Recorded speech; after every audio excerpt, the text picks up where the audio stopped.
dar prosseguimento à correção dos exercícios do capítulo 7, do capítulo 8.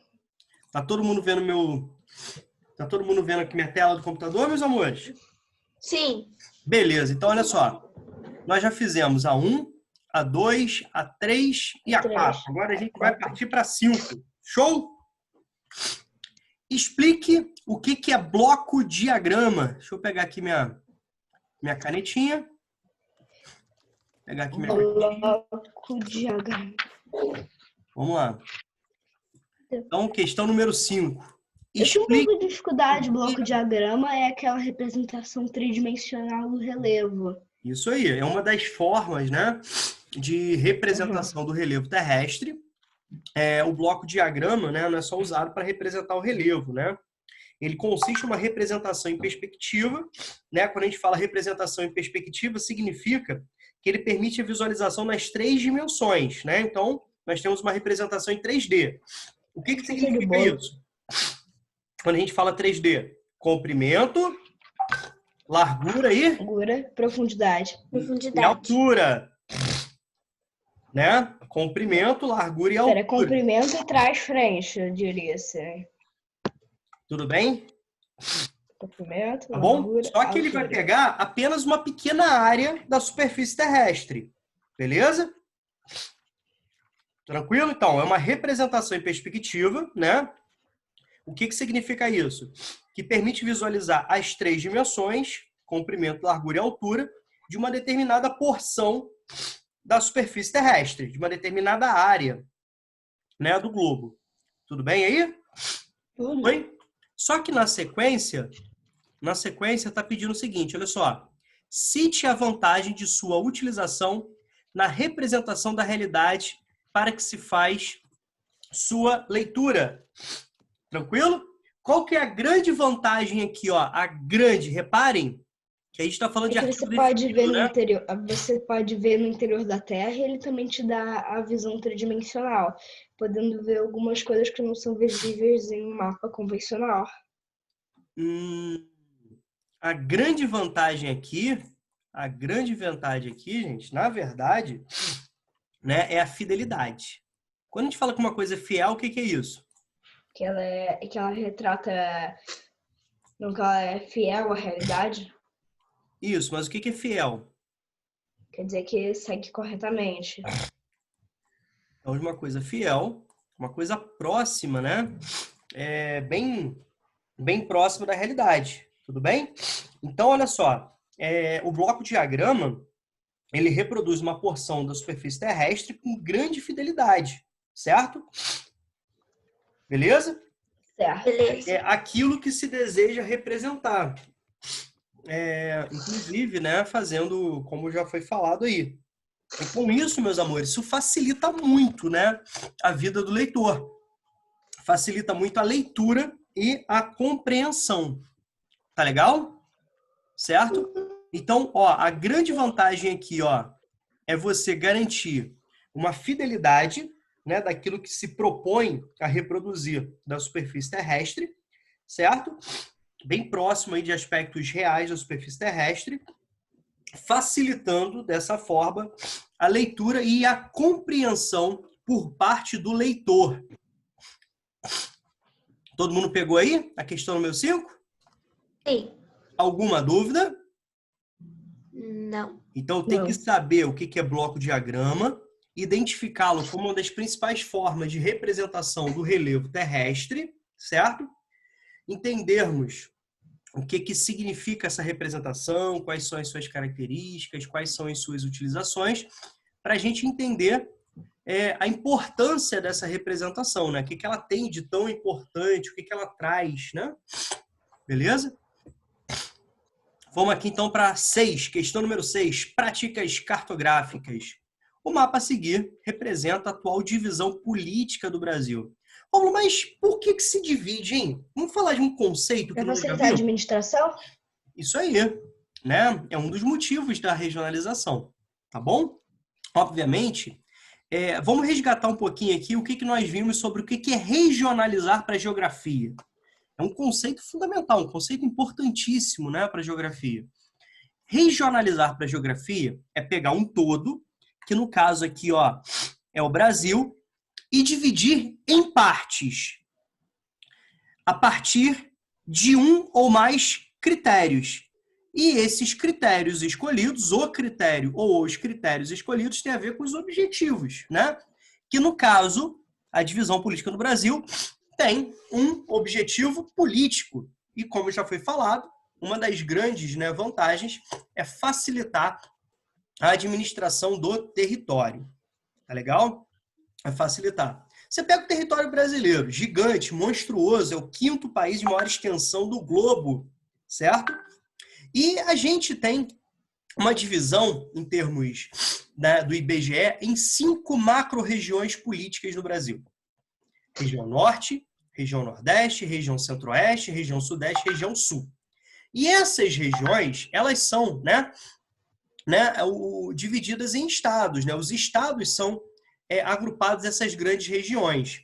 Então, nós temos 27 unidades federativas, né? Os 26 estados mais o Distrito Federal, e os estados, né, como o estado do Rio de Janeiro, eles são divididos ainda em porções administrativas menores, que nós chamamos de municípios. No caso do estado do Rio de Janeiro, nós temos 92 municípios, certo? Então, existem muitas pessoas que defendem a necessidade de você fragmentar ainda mais, do ponto de vista político-administrativo, o Brasil. Quanto mais você dividir, mais fácil fica para administrá-lo. Então, algumas propostas já aconteceram, né, no intuito de reproduzir, de dividir o Brasil, né, de fragmentar o Brasil, porque 27 unidades federativas significa territórios muito, né, gigantes, obviamente, com tamanhos diferenciados.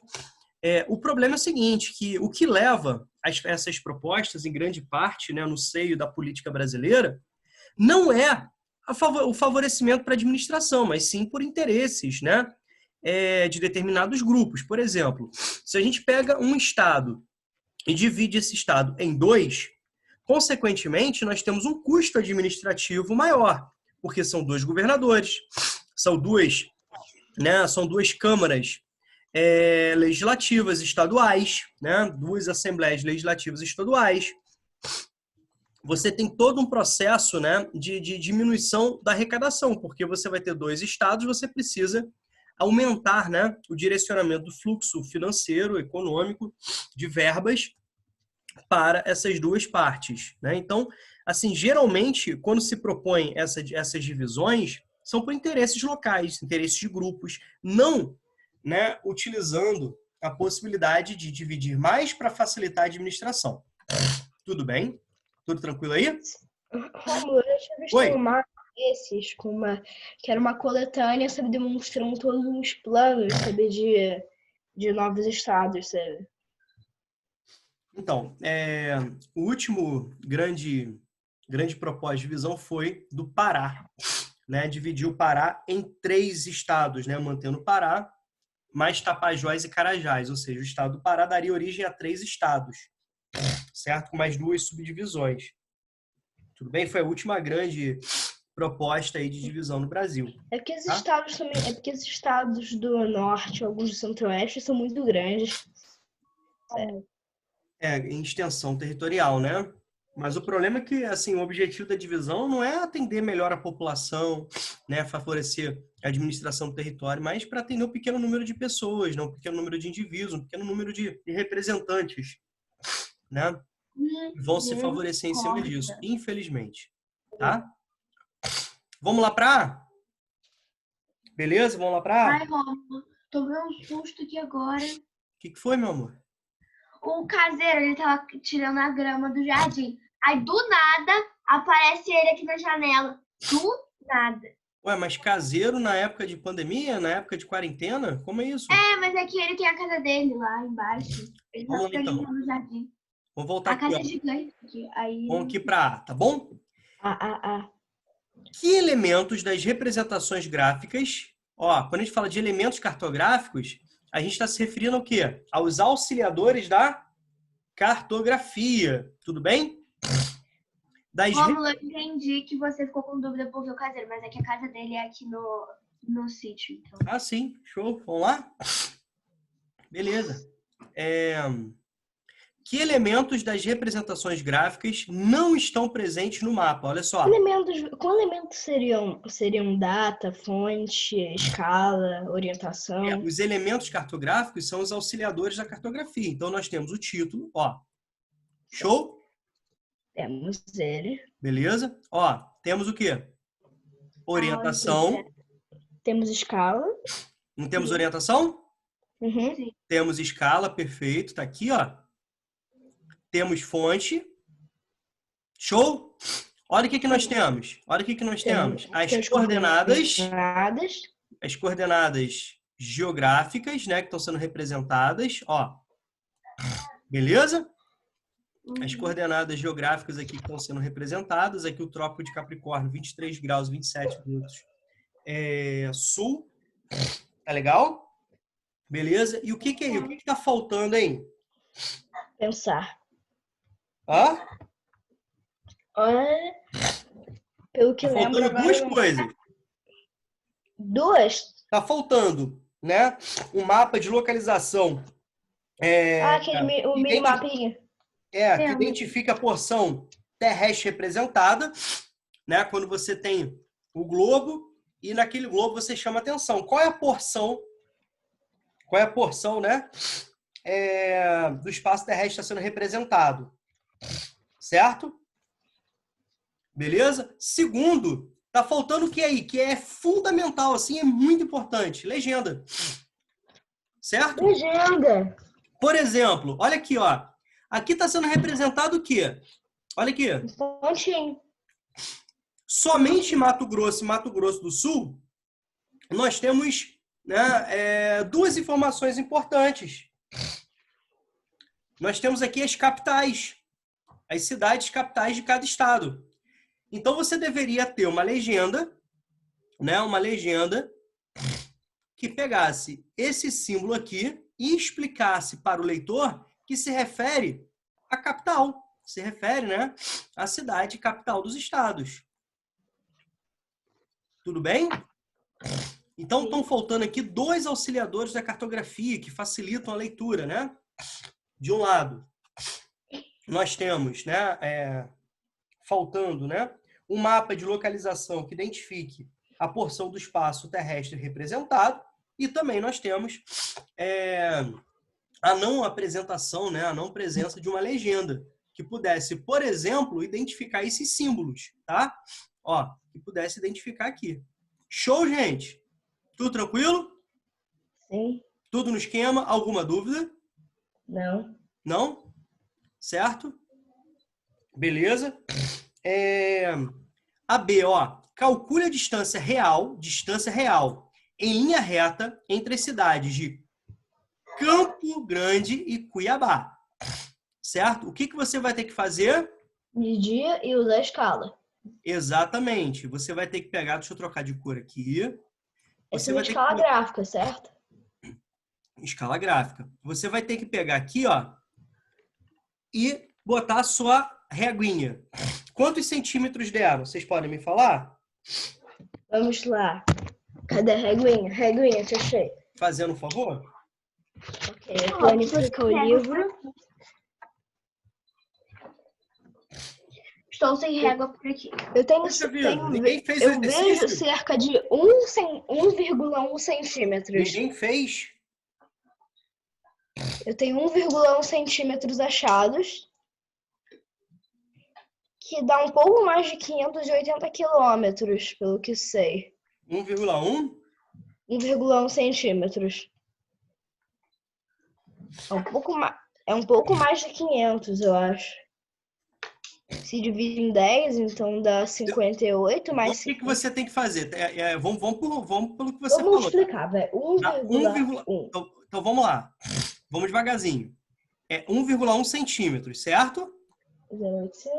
Então aqui, ó, essa aqui é a representação, é a distância no mapa. O que é escala? A escala é um elemento cartográfico que identifica a relação matemática entre a representação, que no caso a representação, né? Aqui nós temos a representação, certo? Cheguei já. No mapa e a sua relação com a realidade. A realidade está aqui, ó. Aqui nós temos a realidade, que é a escala. Tudo bem? Realidade. Show? Beleza? Beleza. Agora me ajuda aqui. Multiplicando 1,1 por... Aqui nós temos a escala. A cada 1 centímetro do mapa equivale à realidade a 580 quilômetros. Tá bom? 638 para mim deu. Quanto que deu? 638. Dá um confere aí direito. É isso mesmo? Refazer aqui a conta, então. É porque eu não fiz a conta não, hein? Tô confiando em vocês, hein? 580 vezes 1,1. Então, vai 1 vezes 0, 0. 1 vezes 8, 8. 1 vezes 5, 5. Coloco o 0, segunda casa. 1 vezes 0, 0. 1 vezes 8, 8. 1 vezes 1, 5. E aí? Tô calculando. 638? 13, agora soma 6, coloco uma vírgula, 638,0. Cheguei ao mesmo resultado 2 vezes. Então, nós temos aqui uma distância aproximada. Olha só, vou botar esse sinalzinho aqui da matemática, né? De aproximadamente. Beleza? 638 quilômetros. Tá certo? Olha só que interessante, olha só que bacana a função da escala. Tá legal? A escala numérica garante uma precisão maior, né? Certo? Porque se você errar, o que você errar aqui no mapa, na sua aferição da distância no mapa, isso pode significar para a realidade uma extensão territorial gigante, né? Muito, muito gigante. Então, assim, é importante sempre ter bastante cuidado, bastante atenção. Então, aproximadamente 638 quilômetros. Gente, alguma dúvida? Não? Tem certeza? Aham. Beleza.